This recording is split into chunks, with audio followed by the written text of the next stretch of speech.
स्वागत है आपका एक और शानदार वीडियो के अंदर। मैं आयशा जान, फाइनेंस कोच।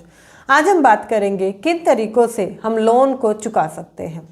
अगर आपके ऊपर कोई कर्जा हो रहा है और आप बहुत ज़्यादा परेशान हैं, आपके ऊपर किसी प्रकार का लोन चल रहा है और आपको समझ नहीं आ रहा कि किस तरीके से लोन को चुका सकते हैं, तो आप बिल्कुल सही वीडियो पर हैं, क्योंकि आज मैं ऐसे तरीकों पर बात करूंगी जिससे कि आप 2025 में लोन से छुटकारा पा जाएंगे और नए लोन लेने से बच जाएंगे। सबसे पहले बात करते हैं कि लोन कितने प्रकार के होते हैं। लोन 3 प्रकार के होते हैं। एक होता है आपका डिज़ायर, वांट और बिजनेस। मतलब वह लोन जो आप इच्छाओं को पूरी करने के लिए लेते हैं। हो सकता है एक बड़ी गाड़ी, हो सकता है एक बड़ा घर, हो सकता है आईफोन। ये इच्छाओं को पूरी करने के लिए है। या आप कहीं घूमने जाते हैं या कुछ महंगा ले आते हैं, ये इच्छाओं को पूरा करने के लिए है। कि आपको किसी चीज़ की इच्छा हुई और आपने देखा कि आपके जेब में पैसे नहीं हैं या आप अभी अफोर्ड नहीं कर सकते, तो आपने लोन ले लिया। कई बार ये जो लोन है, ये पर्सनल लोन जो लेते हैं, कुछ लोग पर्सनल लोन लेते हैं घूमने के लिए, बाहर जाने के लिए, इनके इंटरेस्ट रेट बहुत ज़्यादा होते हैं। उस समय तो नहीं पता चलता, क्योंकि उस समय आपको वो लोन अच्छा दिख रहा होता है। बाद में जब उस लोन को आपको किस्तों के ज़रिए भरना पड़ेगा तो फिर वो ज़्यादा लगने लगता है। तो आपको पहले देखना पड़ेगा कि आप कौन सा लोन ले रहे हैं। आपको लिखना है सबसे पहले डिज़ायर, मतलब कि इच्छाओं का लोन। फिर आता है आपका वांट, मतलब कि ज़रूरतों का लोन। क्या आपको घर की ज़रूरत थी? क्या आपको गाड़ी की ज़रूरत थी? क्या आपको फ़ोन की ज़रूरत थी? तो थी। अगर आप छोटे में चला सकते थे क्या? ज़रूरी नहीं है कि आप बड़े घर की तरफ जाएं। क्या आप छोटे घर से सारी चीज़ों को मैनेज कर सकते थे क्या? क्या आप छोटी गाड़ी से मैनेज कर सकते थे क्या? ये क्या होता है, जब आप ज़रूरत का लोन लेते हैं तो ये कम आप लेते हैं और जल्दी आप इसे चुका सकते हैं। मगर आज के समय में लोग इच्छाएं और ज़रूरत में फ़र्क नहीं समझ पाते। दोनों को लगता है कि ये एक ही है, इसलिए वो बड़ी चीज़ों की तरफ जाते हैं जिसका लोन लंबे समय तक चलता है। फिर आता है आपका बिजनेस से रिलेटेड लोन। आप किसी कार्य को करने के लिए, नया स्टार्टअप ओपन करने के लिए, अपनी ज़िंदगी में ग्रोथ लाने के लिए, ज़्यादा पैसे कमाने के लिए, आगे बढ़ने के लिए लोन लेते हैं। आप एक बिजनेस के लिए लोन लेते हैं। तो इन तीनों ही स्थिति में अगर आप देखोगे तो बिजनेस का लोन सबसे अच्छा है। कैसे? जो आप इच्छाओं को पूरा करने का लोन ले रहे हो, एक तो उस पर इंटरेस्ट रेट ज़्यादा होगा और वो लंबे समय तक चलेगा, क्योंकि आपने बड़ी चीज़ों को देखते हुए लिया है दिखावा करने के लिए। ज़रूरत, लोगों को पता ही नहीं चलता कि मुझे ज़रूरत है, उन्हें लगता है कि दोनों ही इच्छाएं और ज़रूरत एक ही है, राइट। फिर आता है बिजनेस के लिए लोन। जब आप बिजनेस के लिए लोन लेते हैं तो आप अपने बिजनेस में एसेट बढ़ाएंगे, आप अपने बिजनेस में काफ़ी चीज़ों को बढ़ाएंगे। मगर आज हम इस वीडियो में बिजनेस लोन की बात नहीं करेंगे, आज हम इन दोनों लोनों की बात करेंगे, क्योंकि कई बार लोग इन्हीं लोन्स में फंस जाते हैं। लोग क्या करते हैं, अपनी ज़रूरतों को, अपनी इच्छाओं को पूरा करने के लिए 25% तक के लोन पर चले जाते हैं। मिडिल क्लास को ये दिखना बंद हो जाता है कि लोन का माया जाल है जो उन्हें फंसाया जा रहा है। ये लोन का माया जाल है जो उनकी ज़िंदगी को बर्बाद करने के लिए चलाया जा रहा है। वो उस पर डिपेंडेंसी की तरफ चले जाते हैं। सोचते हैं कि अभी मेरी सैलरी 10,000 रुपये है, तो मैं ऐसा करता हूँ कि मैं लोन ले लेता हूँ, घर के लिए दे दूँगा। या मेरी सैलरी अभी तो 25,000 रुपये हो चुकी है और मैं लोन दे दूंगा, अगर 15,000 रुपये भी किस्त आई तो मैं दे दूंगा। घर के खर्चे चलना तो मुश्किल हो रहा है, बच्चों को पढ़ाना तो मुश्किल हो रहा है, अब आप कर्जा ले लोगे। फिर क्या करोगे? कर्जा चुकाना मुश्किल हो जाएगा और आप बाहर से पैसे लोगे। क्या होता है, जब आप घर की तरफ जाते हो या क्रेडिट कार्ड की तरफ जाते हो, तो दोनों ही केसेस में लोन ज़्यादा होता है, बस आपको दिखता नहीं है। कैसे? कुछ लोगों को लगता है कि किराए के घर पे रहने से तो अच्छा है कि हम अपना घर ले लें। बिल्कुल, आपको अपने घर की तरफ जाना चाहिए, ज़रूरी है, क्योंकि आज के समय में किराया बढ़ रहा है तो घर की तरफ जाना चाहिए। मगर एक बार आप अपनी जेब को, अपनी सैलरी को भी देख लें, क्या वह अभी घर लेने के लिए तैयार है? कई बार लोग अपने माँ बाप के कहवावे में आ जाते हैं। वो लोग कहते हैं कि घर ले लेते हैं, तुम्हें सेटल होना है, तुम्हें लाइफ में आगे जाना है। उन चीज़ों को देखते हुए वो एक कर्ज ले लेते हैं। अगर आपने 15 लाख का लोन लिया तो वो आपको चुकाना पड़ेगा 30 लाख तक। और 15 लाख का तो लोग आजकल लोन लेते ही नहीं है, वो लेते ही 30 लाख का है, जिसमें कि 60 लाख उन्हें देने पड़ते हैं। मेरे एक फ्रेंड हैं, वो HDFC में काम करते हैं, उनकी सैलरी अच्छी है, तो उन्होंने 60 लाख का घर लिया, फ्लैट लिया एक 60 लाख का, और उसकी किस्त इतनी ज़्यादा उन पर आ रही है इस समय कि देना भी मुश्किल हो रहा है। मगर उनको ऐसा लगा कि वह दिखावे के चलते या लोग अच्छा समझेंगे, मेरे पास 3 BHK स्टेटस मेंटेन होगा, उन चीज़ों को लगते हुए उन्होंने 60 लाख का लोन ले लिया। क्या ये छोटे में पूरा नहीं हो सकता था?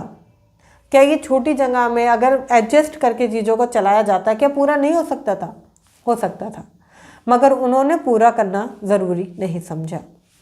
अब आपको देखना है, घर लेना बुरा नहीं है, आपको घर लेना चाहिए। मैं खुद कह रही हूँ कि आपको अपना घर लेना चाहिए, मगर क्या फ्लैट लेना चाहिए? क्या महंगी जगह में फ्लैट लेना चाहिए? ऐसा नहीं हो सकता कि आप थोड़ी जगह लें और थोड़ा सा, अगर आपको लगता है थोड़ा आउट में जाकर, क्योंकि वह जगह के प्राइस कम होंगे और घर बनाने में आपको आसानी होगी, लोन कम पड़ेगा। अगर आपकी जेब अफोर्ड करती है जब ही आप दूसरे सिनेरियो में जाएं, वरना ना जाएं। अगर आपने घर का लोन अभी ले लिया है तो आप उसकी किस्त को हमेशा दुगना पे करने की तैयारी करें, मगर हो नहीं पाता क्योंकि 15 से वह 18,000 तक होती है और दुगना मुश्किल हो जाएगा। अब आपको क्या करना है इस केस में? आपको हमेशा लोन कम लेना है, और अगर आपके ऊपर अभी लोन चल रहा है तो आपको उसे जल्दी जल्दी कमा के उसे ख़त्म करना है, जल्दी जल्दी। अगर आप खुद कमा रहे हैं तो आप इस सिनेरियो में अपनी वाइफ की हेल्प ले सकते हैं, क्योंकि अब आपको एक जंग जीतनी है, आप एक मिशन पर हैं कि आपको वह लोन ख़त्म करना है। अब आपके पास एक टारगेट, एक गोल है, राइट? तो आपको क्या करना है, आप अपनी वाइफ की हेल्प ले सकते हैं। अगर आपका बेटा जो है वो कमाने लायक है तो आप उसकी भी हेल्प ले सकते हैं, क्योंकि अब आपको जो घर का खर्च है वो कम करना पड़ेगा और लोन को चुकाना पड़ेगा। आपको क्रेडिट कार्ड भी अवॉइड करना चाहिए। क्रेडिट कार्ड जितना अच्छा दिखता है उतना ही बुरा है। आजकल मैं लोगों को देखती हूँ कि वो ओवर शॉपिंग करते हैं।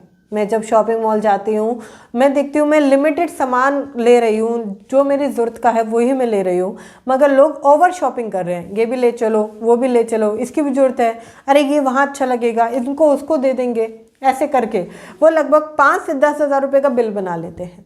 और फिर आता है क्रेडिट कार्ड। क्रेडिट कार्ड आज लोग पर्सनल यूज़ के लिए बहुत ज़्यादा इस्तेमाल कर रहे हैं, जो कि बहुत ज़्यादा ख़राब है। आपको देखना पड़ेगा, इसकी जो इंटरेस्ट रेट है ना वो बहुत ज़्यादा जाता है, और इसमें एक सिस्टम इन्होंने बना रखा है कि थोड़ा सा पे कर दीजिए, आपकी कुछ अमाउंट कम हो जाएगी, मगर वो अमाउंट कभी भी कम नहीं होती है। अगर आप पे कर रहे हो तो थोड़ा मत पे करो, वो पैसा वेस्ट होगा। पे करो तो ज़्यादा या पूरा पे कर दो। कोशिश करो कि आप क्रेडिट कार्ड अवॉइड करें, क्योंकि अगर आपको कर्ज ख़त्म करना है, आपको लोन ख़त्म करना है, नए कर्ज़ों की तरफ नहीं जाना है, तो आपको क्रेडिट कार्ड से बचना है। अगर आप क्रेडिट कार्ड की तरफ जाते रहेंगे तो वह सारी चीज़ें आपके ऊपर घूम फिर के आती रहेंगी। अब आपको मंथली बजट बनाना होगा। आपके घर के खर्चे कितने हैं, आपके बड़े खर्चे कितने हैं, पैसा कितना बच रहा है या नहीं बच रहा है, और फिर आपका लोन में कितने पैसे जाते हैं। अब आपको जल्दी लोन को चुकाने के लिए अपने कुछ खर्चों को कटौती करनी पड़ेगी। जिन चीज़ों को आपको ज़रूरत नहीं है उन चीज़ों को कट करके आपको वह कर्जा जल्दी चुकाना पड़ेगा। देखिए, कर्जा अगर आपके ऊपर चलता रहेगा ना तो ये आपको हमेशा टेंशन देगा कि अब मुझे इतने पैसे उसको देने हैं, पैसे देने हैं, पैसे देने हैं, माइंड में ये सारी चीज़ें आती रहेंगी।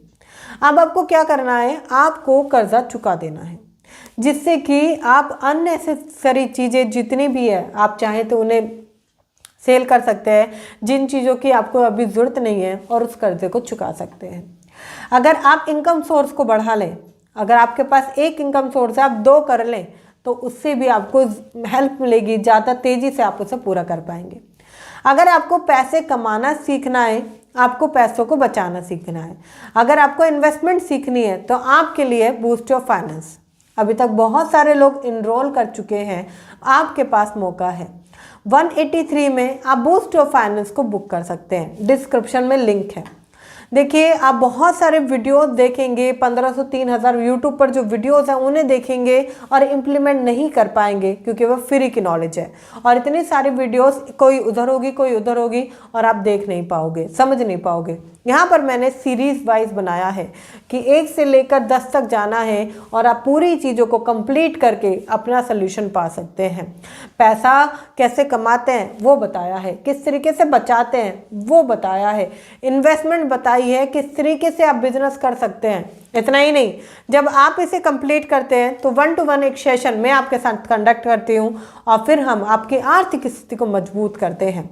तो अगर आप अपना समय बचाना चाहते हैं तो आपके पास बहुत छोटी सी प्राइस में मौका है, जाकर बुक कर सकते हैं, डिस्क्रिप्शन में लिंक है। फिर मिलेंगे 1 to 1 सेशन के अंदर। आगे बढ़ते हैं। जब आपने खर्चों में कटौती कर ली है, जब आपने देखा कि मुझे अब कर्जे चुकाने हैं, तो अब देखिए कि खर्चों में कटौती करके क्या आपको थोड़ा बहुत पैसा बच रहा है तो चुका पा रहे हो। ऐसा तो नहीं है खर्चों में कटौती करके आप वो पैसा कहीं और लगा रहे हो, क्योंकि कई बार ऐसा होता है। आपको अपने खर्चों में कटौती करके आप धीरे धीरे उसको देखेंगे कि कैसे वो बढ़ रहा है। सबसे पहले आपको अपने जो भी ज़्यादा इंटरेस्ट के लोन हैं उनको ख़त्म कर देना है। जिन पर आपको लगता है कि इन पर ज़्यादा इंटरेस्ट लगा रहे हैं सरकार या बैंक, उन्हें जल्दी ख़त्म कर देना है, जिससे कि कम इंटरेस्ट वाले लोन में आपके पास कम इंटरेस्ट रहेगा लोन का और टेंशन कम रहेगी, उसमें आपको कम अमाउंट पे करनी रहेगी, यहाँ ज़्यादा पे करनी है। तो जितने भी ज़्यादा इंटरेस्ट के आपके लोन हैं उन्हें ख़त्म कर दीजिए जल्दी से जल्दी। आपको एक शीट बनानी पड़ेगी कि आपके ऊपर कितने लोन हैं, उनका कितना इंटरेस्ट चल रहा है, वह कितने समय तक और चलने वाले हैं और टोटल अमाउंट आप कितनी देने वाले हैं। ये 3-4 कॉलम बनाकर जब आप अपने कर्जे को लिखते हैं तो आपको पता चलता है कि जितने भी कर्जे चल रहे हैं वह कितने हैं। हो सकता है अभी आप पर 5 से 7 कर्जे हों, उन्हें लिखने के बाद आप उन्हें इंटरेस्ट वाइज लगाइए। मतलब कि सबसे पहले कम इंटरेस्ट का आपको सबसे बाद में पे करना है। सबसे पहले आपको वह पे करना है जिस पर कि ज़्यादा इंटरेस्ट लग रहा है, आपको उसे जल्दी से जल्दी पे करना है। आपको उसकी स्ट्रेटजी बनानी है। आप 1 पर्सन कमाए, 2 पर्सन कमाए, 1 इनकम सोर्स से कमाए, 2 से कमाए, आपको उसी तरीके से उसे पूरा करना पड़ेगा और खर्चों को कम करना पड़ेगा। साथ ही साथ आप ये चीज़ें करते हैं तो नए लोन को भी अवॉइड करना पड़ेगा। ऐसा ना हो कि आप पहले लोन को चुका रहे हैं और दूसरे लोन की तरफ जा रहे हैं, ऐसा बिल्कुल मत कीजिएगा। जब आप इन दोनों में फ़र्क समझ जाते हैं, बहुत सारे ऐसे लोन होंगे जो फालतू के आपके ऊपर चल रहे होंगे, तो आप उन्हें सेटलमेंट की तरफ जाइए, ख़त्म करने की तरफ। अगर आपको लगता है कि बहुत ज़्यादा मेरे ऊपर लोन चल रहे हैं, घर का भी लोन है, कार का भी लोन है, फ़ोन का भी लोन है और भी लोन है, तो आप धीरे धीरे इन्हें ख़त्म करने की तरफ जाइए। ज़्यादा कमाना पड़ेगा, ज़्यादा बचाना पड़ेगा और जल्दी जल्दी इन्हें ख़त्म करना पड़ेगा। जब भी आप पैसों को ख़त्म, मतलब कि आप अपने कर्जे को ख़त्म कर पाएंगे। बचाने के साथ साथ आपको वो पैसा इन्वेस्ट भी करना पड़ सकता है कहीं पर, जिससे कि वो एक अच्छी अमाउंट आकर आप उसे ख़त्म कर सकें। इसलिए मैं हमेशा कहती हूँ कि आप अपना घर लेने से पहले चुनिंदा 5 से 6 सवाल ज़रूर अपने आप से पूछें। क्या आप सच्ची में तैयार हैं घर लेने के लिए? क्या ये सही मौका है? अगर हाँ तभी लें।